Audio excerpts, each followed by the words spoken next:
What's up guys, welcome to a new video. So in this one we're going to be looking at why people actually buy on Facebook and how to pick the right products that will actually sell. There's too many people out there right now just picking completely random products on AliExpress and then wasting hundreds of pounds on Facebook ads and not seeing any results, when in reality when it comes to picking products there is a logic and a method behind doing so to make sure that you pick the right ones, and that's what we're going to be looking at in this video today. When it comes to picking products then, it's really important you actually understand the why behind somebody would actually buy something. Instead of just picking products at random and going through product after product, trial after error, wasting hundreds of pounds and time, if you understand the why behind why somebody would actually buy something, then it puts you at an extreme advantage for two main reasons. Number one is when it comes to product research.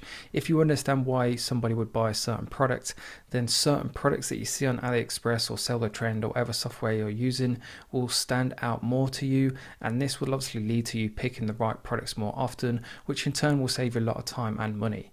The second main reason is when it comes to marketing. Again, if you understand why somebody would buy a certain product, then your ads are going to be more successful, more profitable, and again that will turn into saving you time and saving you money. To give you an example of this then, if we just take a random product of say a backseat cover for a dog owner, they don't buy that product because it's a nice product and it looks good. They buy it for a certain reason, and that certain reason is it's going to save them money and it's going to save their back seats getting destroyed. There's a specific reason why somebody would buy that product, and when you know that reason, then you can take that into account when creating your ad creative. So you wouldn't just have a single image of a backseat car cover. The most effective way to market products like that would be showing a really wet and muddy dog jumping into the back of somebody's car, but their seats being adequately protected by that product. And it just clearly kind of sells the product a lot more effectively. And that's because you understand the benefit of that product and why somebody would actually buy it. And once you understand the why then, and you become more effective at picking the right products and more effective when it comes to marketing, then obviously overall this leads to long-term success. The next point to consider as well when you're picking your products is to think why somebody would take notice of your product, and ultimately this comes down to connection. The connection your product has with its audience is one of the most important things, if not the most important things that you can consider and take into account. To give you an example then, over on the left here we have our customer and they own a French bulldog, and on the right then here are two products, both that you can source on AliExpress, and if we had to take a guess at which one this customer, this audience is most likely to notice, even though both products are aimed at dog owners, because one is more specific and relevant and has that connection with the audience, with this particular customer, then of course it's going to be the t-shirt that has the French bulldogs on. The product on the right has thousands of orders on AliExpress. It's not a bad product. It's a requirement pretty much for every dog owner. They need dog leads. However, when it comes to advertising on social media, then you're not just competing against other products like you would do on say Amazon or eBay, but you're competing for your customers, your audience's attention, because obviously when somebody's on Facebook, it's not just going to be your post that they see. They're going to see posts from the pages they follow, the meme pages, posts from their friends, etc. So this is why it's really important, especially so much on Facebook, that you pick products that are really specific to a certain niche, to a certain audience. Something else you must consider when picking products is you have to ask yourself whether the product that you're going to pick would be considered an impulse buy.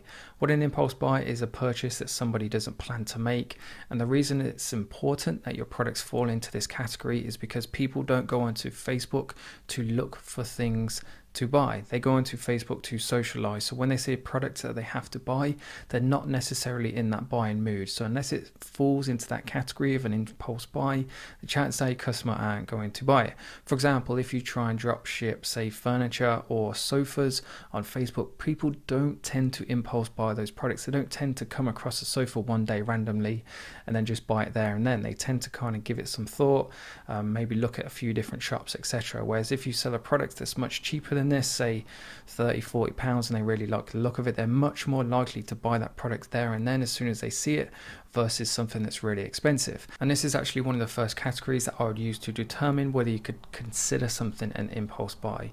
So obviously the cheaper the better, the less money somebody has to spend, the more likely they are to spend it. but don't go too cheap. Obviously you still need to make a profit, so make sure you keep at least £15 room for your Facebook cost per acquisition. Example, if a product costs you £5 delivered to your customer, make sure you can retail it for at least £20, so at least that £15 of room for your Facebook marketing cost. Overall, make sure you sell products, I would say, under £50. Now, I'm not saying you can't be successful selling products more expensive than this. However, the more expensive you go, the lower your conversion rate is going to be, the more money you'll have to spend on making your store look professional.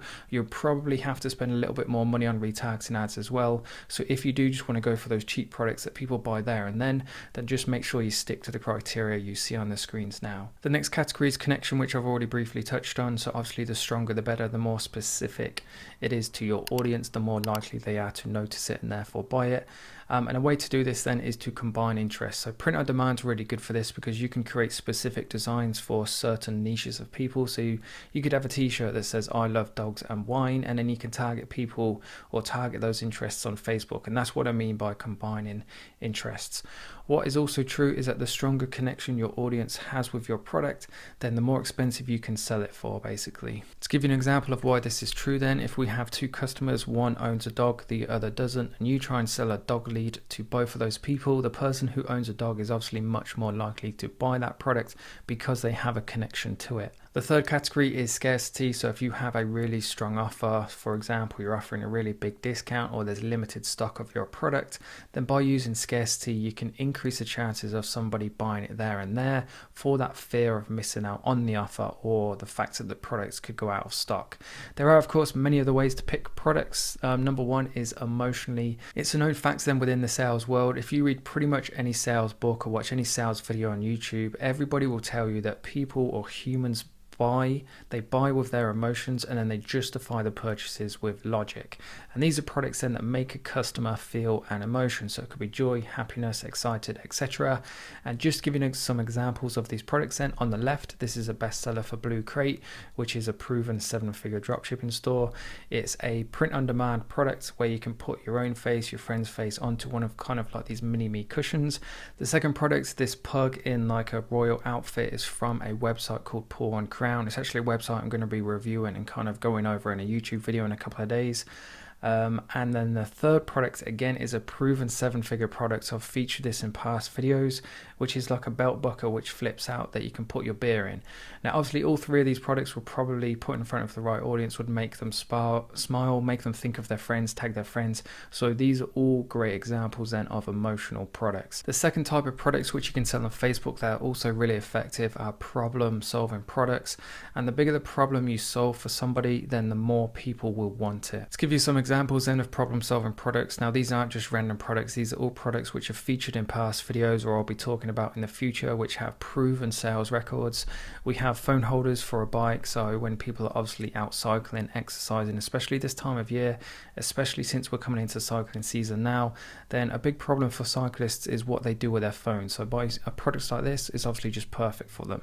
Second thing as well is this LED like mobility walking stick. It also has a grabber on the end, which is just perfect for elderly people who can't get around as well unassisted.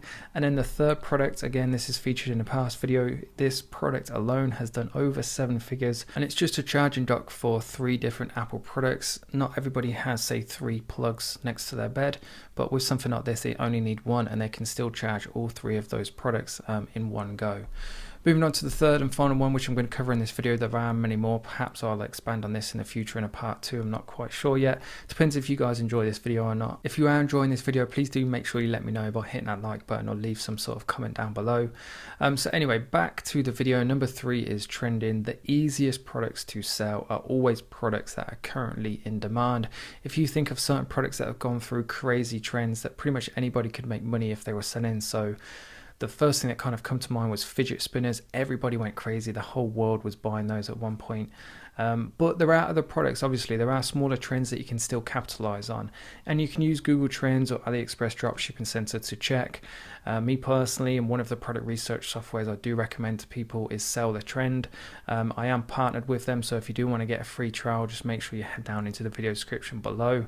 But to give you an example then of a couple of different products on the left here using Google Trends, I've put exercise bands into the search term, and we can see that it is on a crazy spike in popularity, obviously due to the current lockdown lockdown. And then to the right is a screenshot from the AliExpress Dropshipping Center product analysis. It's quite small, in fact I should have made that bigger, but they're basically bands that you put around like your thighs when you're doing certain movements like squats or hip thrusts, just to help with the development of your quads or your hamstrings, and these have been doing really well recently as well.